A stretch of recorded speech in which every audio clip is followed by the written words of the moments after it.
الله أكبر.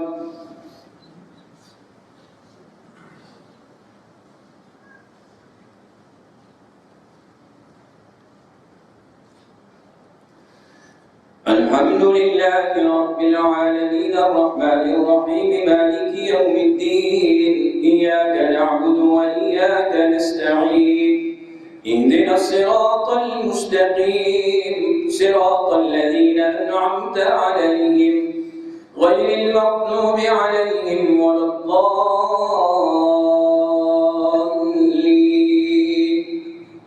ومن يقنت منكن لله ورسوله وتعمل صالحا نؤتها أجرها مرتين وأعتدنا لها رزقا كريما. يا نساء النبي لستن كأحد من النساء إن اتقيتن فلا تخضعن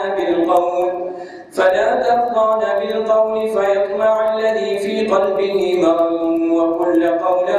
معروفا. وقرن في بيوتكن ولا تبرجن تبرج الجاهلية الأولى وأقمنا الصلاة وآتينا الزكاة وأطعنا الله ورسوله إنما يريد الله ليذهب عنكم الرجس أهل البيت ويطهركم تطهيرا. واذكرن ما يتلى في بيوتكن من آيات الله والحكمة إن الله كان لطيفا خبيرا. إن المسلمين والمسلمات والمؤمنين والمؤمنات والقانتين والقانتات والصادقين والصادقات والصابرين والصابرات والخاشعين والخاشعات والمتصدقين والمتصدقات والصائمين والصائمات والحافظين فروجهم والحافظات والذاكرين الله كثيرا والذاكرات أعد الله لهم مغفرة وأجرا عظيما. وما كان لمؤمن ولا مؤمنة إذا قضى الله ورسوله أمرا أن يكون لهم الخيرة من أمرهم ومن يعص الله ورسوله فقد ضل ضلالا مبينا. وإذ تقول للذي أنعم الله عليه وأنعمت عليه أمسك عليك زوجك واتق الله وتخفي في نفسك ما الله مبديه وتخشى الناس والله أحق أن تخشاه. فلما قضى زيد منها وطرا زوجناكها لكي لا يكون على المؤمنين حرج في أزواج أدعيائهم إذا قضوا منهن وطرا وكان أمر الله مفعولا. ما كان على النبي من حرج فيما فرض الله له سنة الله في الذين خلوا من قبل وكان أمر الله قدرا مقدورا. الذين يبلغون رسالات الله ويخشونه ولا يخشون أحدا إلا الله وكفى بالله حسيبا. ما كان محمد أبا أحد من رجالكم ولكن رسول الله وخاتم النبيين وكان الله بكل شيء عليما. يا أيها الذين آمنوا اذكروا الله ذكرا كثيرا وسبحوه بكرة وأصيلا. هو الذي يصلي عليكم وملائكته ليخرجكم من الظلمات إلى النور وكان بالمؤمنين رحيما. تحيتهم يوم يلقونه سلام وأعد لهم أجرا كريما. يا أيها النبي إنا أرسلناك شاهدا ومبشرا ونذيرا وداعيا إلى الله بإذنه وسراجا منيرا. وبشر المؤمنين بأن لهم من الله فضلا كبيرا ولا تطع الكافرين والمنافقين ودع أذاهم وتوكل على الله وكفى بالله وكيلا. يا أيها الذين آمنوا إذا نكحتم المؤمنات ثم طلقتموهن من قبل أن تمسوهن فما لكم عليهن من عدة تعتدونها فمتعوهن وسرحوهن سراحا جميلا. يا أيها النبي إنا أحللنا لك أزواجك اللاتي آتيت أجورهن وما ملكت يمينك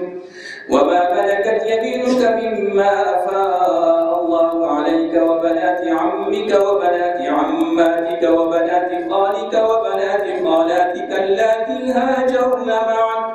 وامرأة مؤمنة إن وهبت نفسها للنبي إن أراد النبي أن يستنكحها خالصة لك من دون المؤمنين. قد علمنا ما فرضنا عليهم في أزواجهم وما ملكت أيمانهم لكي لا يكون عليك حرج وكان الله غفورا رحيما. ترجي من تشاء منهن وتؤوي إليك من تشاء ومن ابتغيت ممن عزلت فلا جناح عليك ذلك أدنى أن تقر أعينهن ولا يحزن ويرضين بما آتيتهن كلهن والله يعلم ما في قلوبكم وكان الله عليما حليما.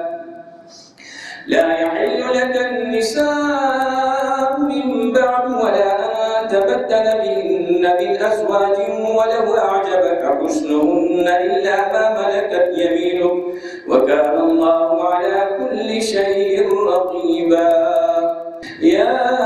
أيها الذين آمنوا لا تدخلوا بيوت النبي إلا أن يؤذن لكم إلى طعام غير ناظرين إناه ولكن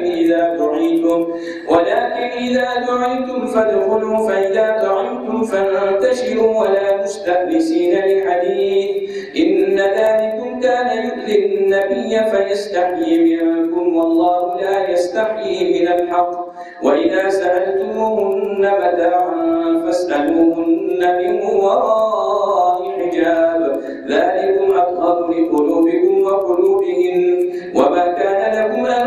تؤذوا رسول الله ولا أن تنكحوا أزواجه من بعده أبدا إن ذلكم كان عند الله عظيما. إن تبدوا شيئا أو تخفوه فإن الله كان بكل شيء عليما. لا جناح عليهن في آبائهن ولا أبنائهن ولا إخوانهن ولا أبناء إخوانهن ولا أبناء أخواتهن ولا نسائهن ولا ما ملكت أيمانهن واتقين الله إن الله كان على كل شيء شهيدا.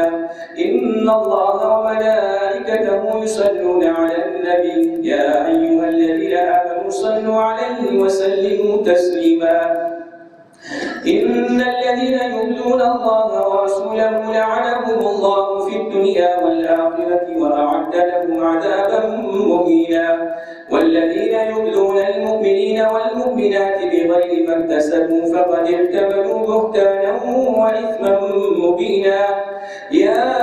أيها النبي قل لأزواجك وبناتك ونساء المؤمنين يدنين عليهن من جلابيبهن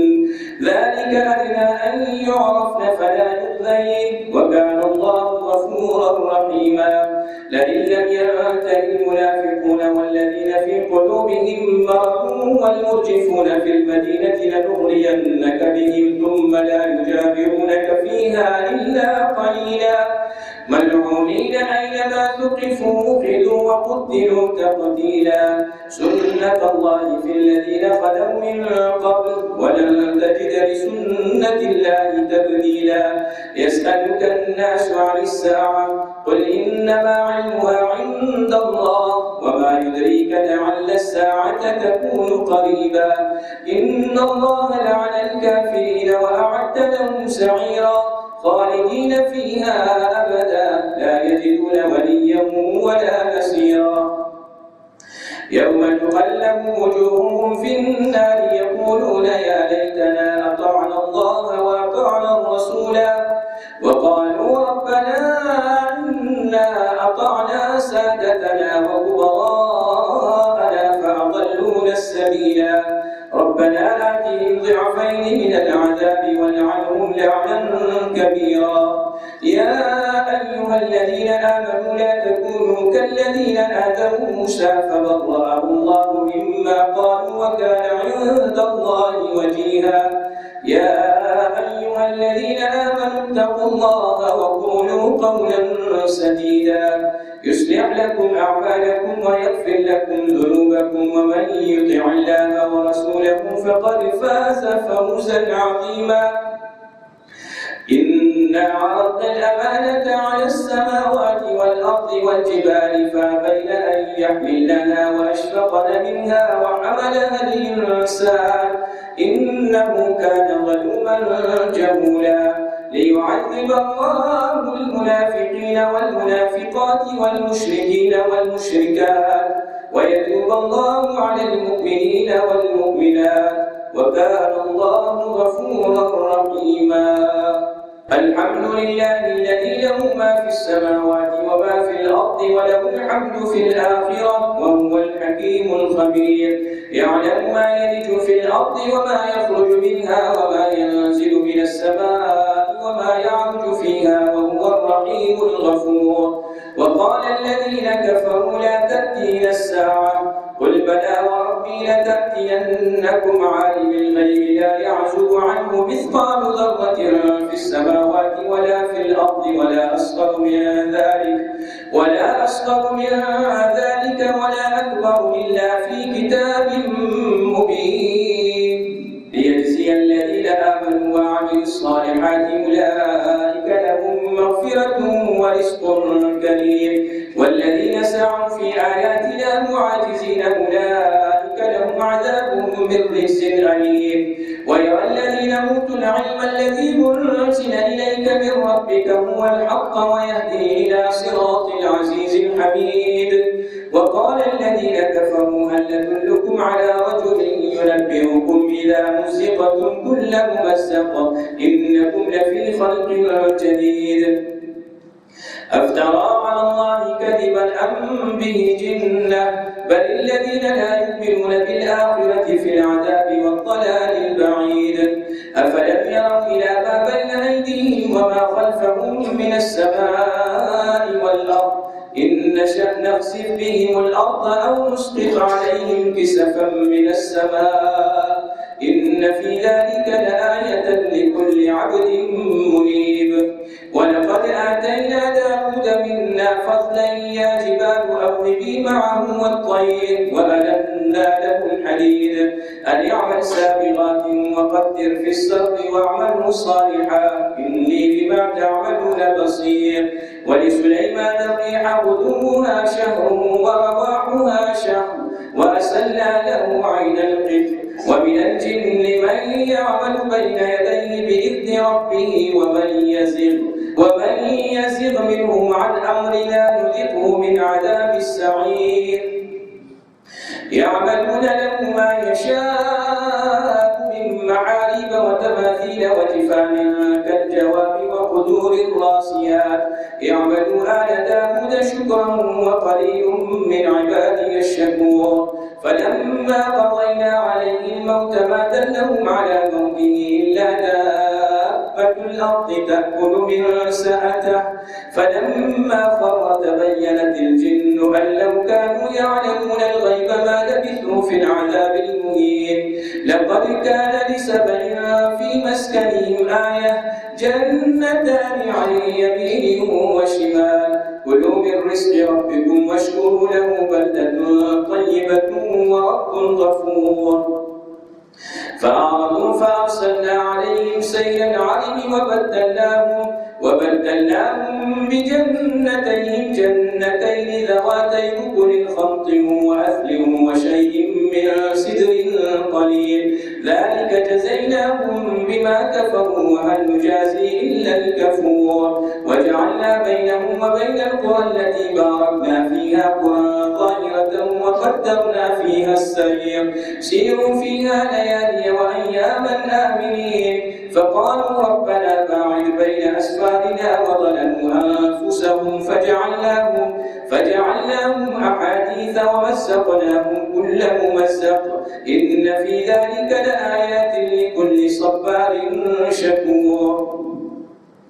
ولقد صدق عليهم إبليس ظنه فاتبعوه إلا فريقا من المؤمنين وما كان له عليهم من سلطان إلا لنعلم من يؤمن بالآخرة ممن هو منها في شك وربك على كل شيء حفيظ قل ادعوا الذين زعمتم من دون الله لا يملكون مثقال ذرة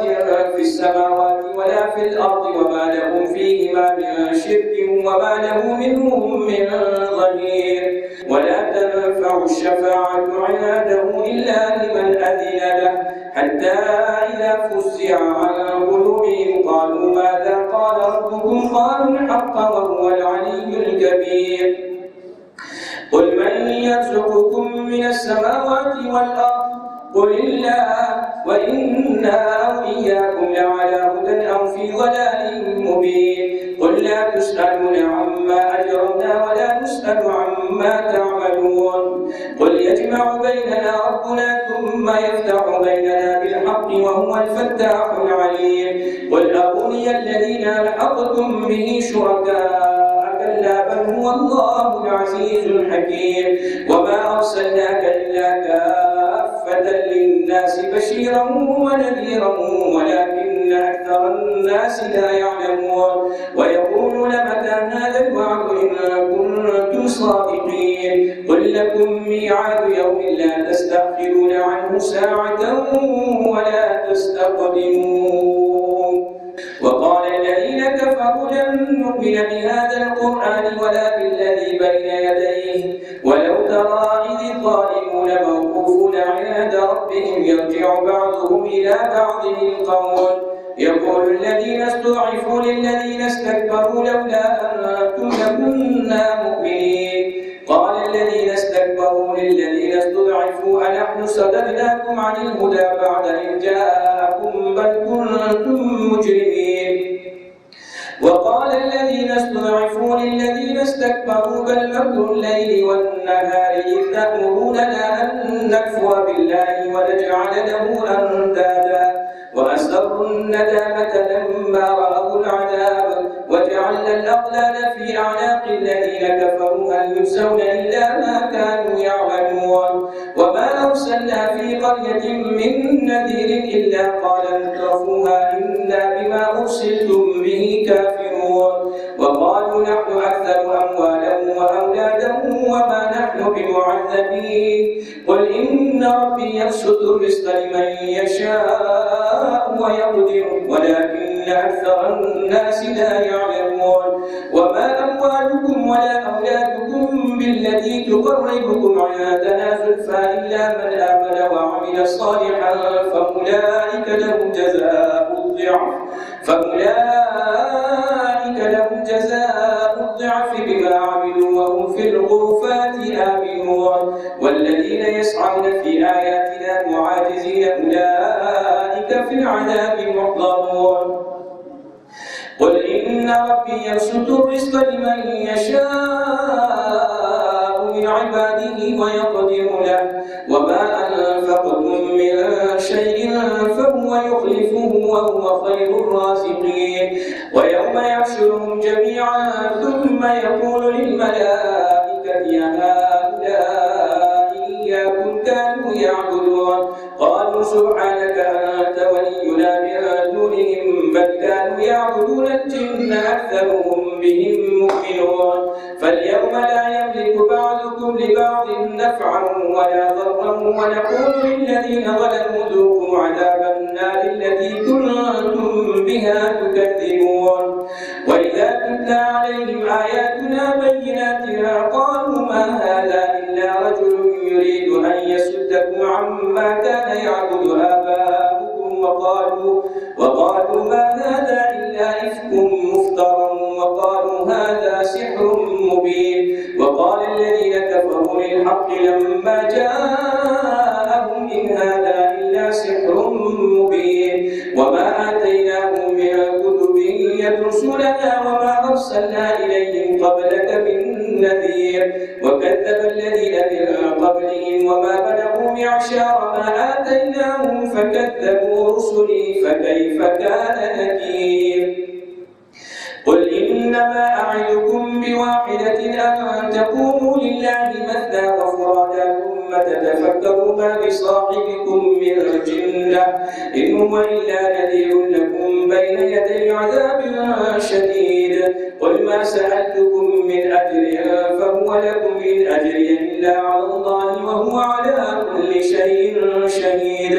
قل إن ربي يقذف بالحق علام الغيوب قل جاء الحق وما يبدئ الباطل وما يعيد قل إن ضللت فإنما أضل على نفسي وإن اهتديت فبما يوحي إلي ربي إنه سميع قريب ولو ترى إذ فزعوا فلا فوت وأخذوا من مكان قريب وقالوا آمنا به وأنى له التناوش من مكان بعيد وقد كفروا به من قبل ويقذفون بالغيب من مكان بعيد وحيل بينهم وبين ما يشتهون كما فعل بأشياعهم من قبل إنهم كانوا في شك مريب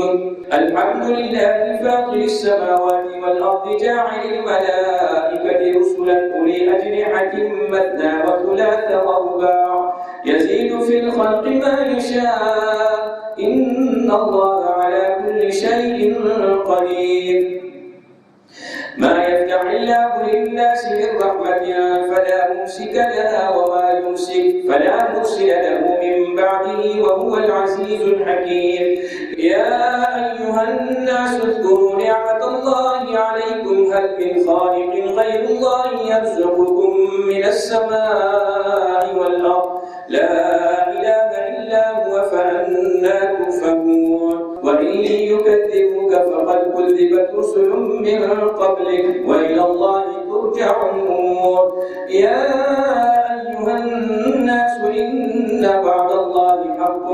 فلا تغرنكم الحياة الدنيا ولا يغرنكم بالله الغرور إن الشيطان لكم عدو فاتخذوه عدوا إنما يدعو حزبه ليكونوا من أصحاب السعير الذين كفروا لهم عذاب شديد والذين آمنوا وعملوا الصالحات لهم مغفرة وأجر كبير أفمن زين له سوء عمله فرآه حسنا فإن الله يضل من يشاء ويهدي من يشاء فلا تذهب نفسك عليهم حسرات إن الله عليم بما يصنعون والله الذي أرسل الرياح فتثير سحابا فسقناه إلى بلد ميت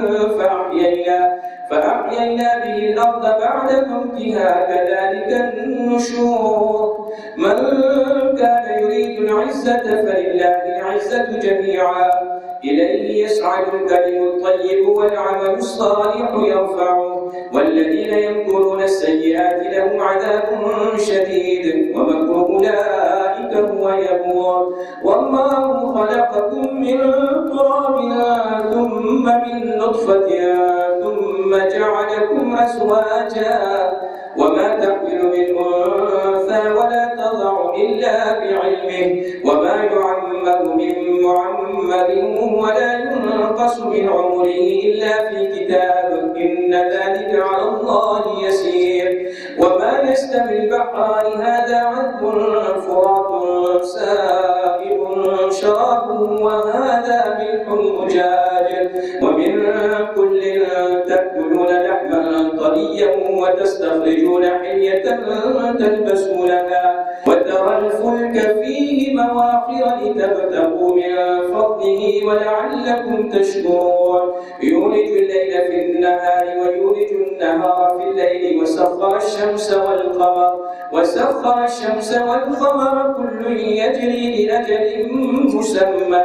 ذلكم الله ربكم له الملك والذين تدعون من دونه ما يملكون من قطمير إن تدعوهم لا يسمعوا دعاءكم ولو سمعوا ما استجابوا لكم ويوم القيامة يكفرون بشرككم ولا ينبئك مثل خبير يا أيها الناس أنتم الفقراء إلى الله والله هو الغني الحميد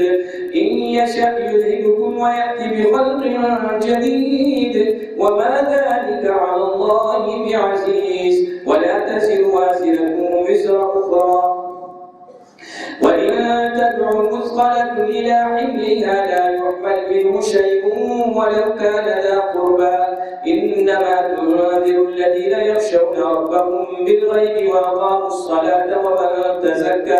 ومن تزكى فإنما يتزكى لنفسه وإلى الله المصير وما يستوي الأعمى والبصير ولا الظلمات ولا النور ولا الظل ولا الحرور وما يستوي الأحياء ولا الأموات إن الله يسمع من يشاء وما أنت بمسمع من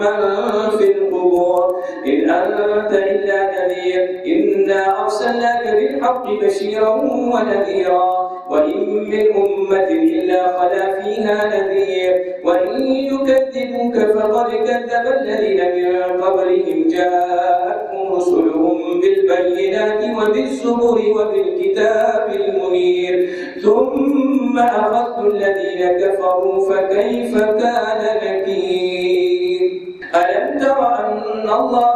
أنزل من السماء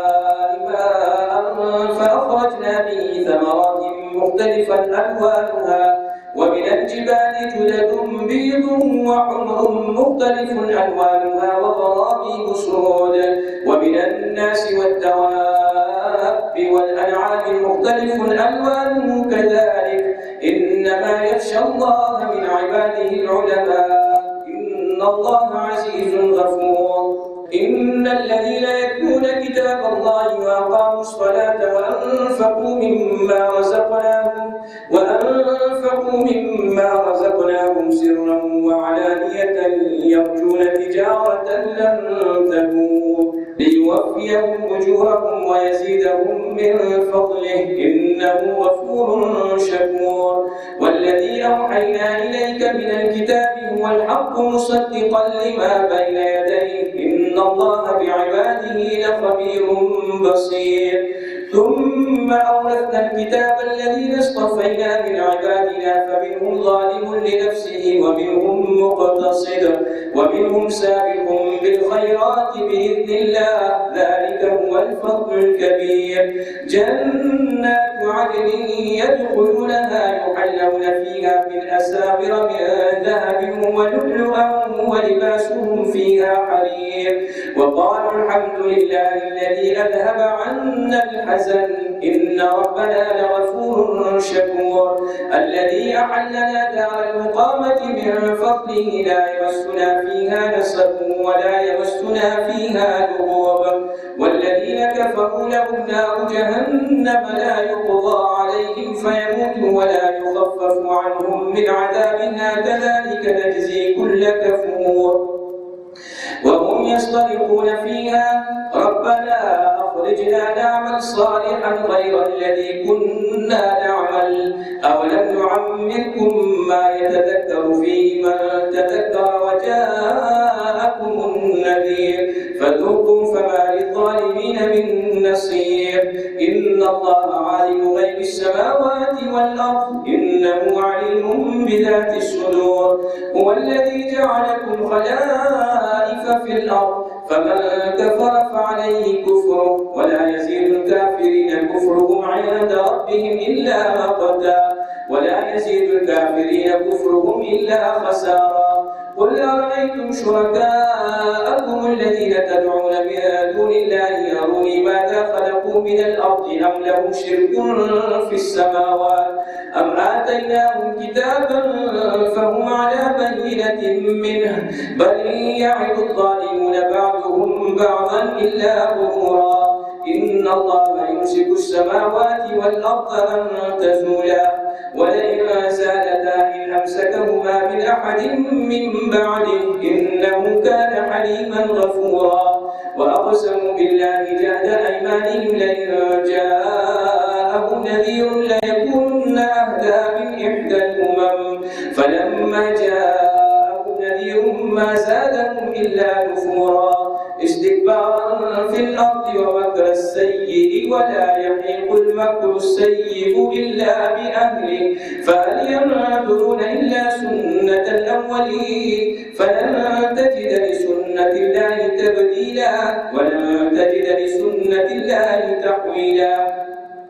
أولم يسيروا في الأرض فينظروا كيف كان عاقبة الذين من قبلهم وكانوا أشد منهم قوة وما كان الله ليعجزه من شيء في السماوات ولا في الأرض إنه كان عليما قديرا. ولو يؤاخذ الله الناس بما كسبوا ما ترك على ظهرها من دابة ولكن يؤخرهم إلى أجل مسمى فإذا جاء أجلهم فإن الله كان بعباده بصيرا.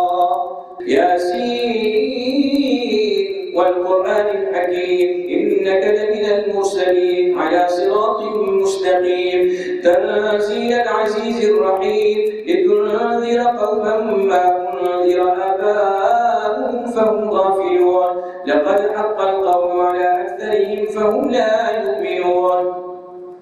إنا جعلنا في أعناقهم أغلالا فهي إلى الأذقان فهم مقمحون وجعلنا من بين أيديهم سدا ومن خلفهم سدا فأغشيناهم فهم لا يبصرون وسواء عليهم أنذرتهم أم لم تنذرهم لا يؤمنون إنما تنذر من اتبع الذكر وخشي الرحمن بالغيب فبشره بمغفرة وأجر